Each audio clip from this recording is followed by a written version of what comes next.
Hey gang, Rich here. Today I want to introduce you to a strategy called indexing. Indexing is a strategy that's utilized by the financially privileged of our society and those who are financially savvy.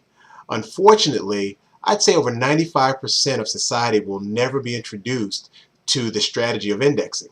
But before we get into indexing, I want everyone to understand the difference between indexing and what you're currently doing. So let's talk about what we've been taught to do, and with most individuals who are watching this video, how they're actually saving and investing their money.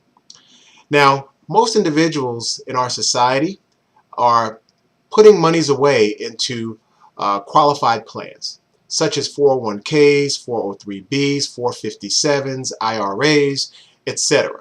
Now, there's nothing wrong with those plans at all, but there is something wrong with where we're actually investing those funds. All of our money is going into stocks, bonds, and mutual funds, which are great, but unfortunately they not only go up, they also go down, right?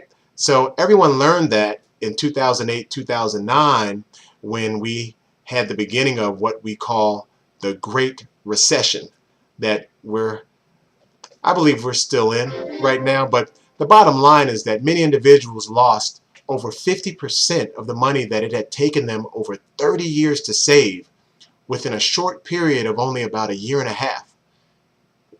That's scary, right? So what do you think happened to the individuals who planned on retiring in 2009, 2010 when they lost half of everything that it had taken them 30 years to save? Well, the sad truth is that they had to either reduce their planned lifestyle dramatically or they had to continue to work.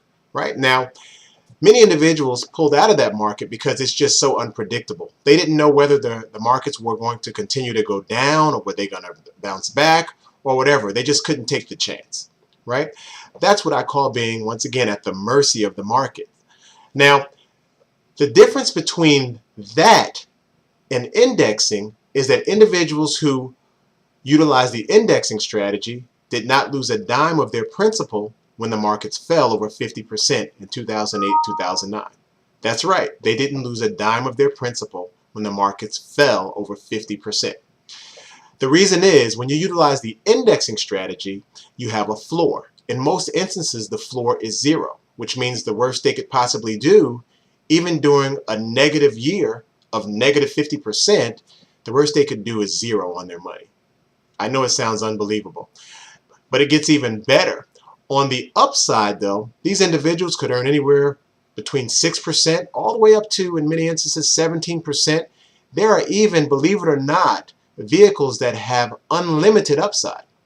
Imagine, if you will, having your money in a vehicle where you are protected from downside losses, but at the same time you had unlimited upside potential. This is the difference between understanding how money works and what's available to you and just being at the mercy of the markets and doing what everyone else is doing. This could mean a difference in the span of 10, 20, 30 years of accumulating over 2, 3, even 4 times the money in the same exact market conditions, utilizing the indexing strategy versus being at the mercy of the market and taking losses. The indexing strategy is a game changer. I was fortunate enough to be introduced to this strategy about 5 years ago, and it's one that I implement in my personal financial life, and I teach my clients how to implement this as well. Below me, there's a link to a video that actually talks about indexing and actually shows some visuals so you get a clear understanding of how indexing works. We're not going to talk about the vehicles yet that you'll utilize to implement the indexing strategy. First, you need to understand it, and we'll talk about specific vehicles that you can use to implement this strategy in some later videos. So if you're interested, watch the video below so you can learn about indexing, and then we'll take it to the next step in some later videos. Talk to you soon.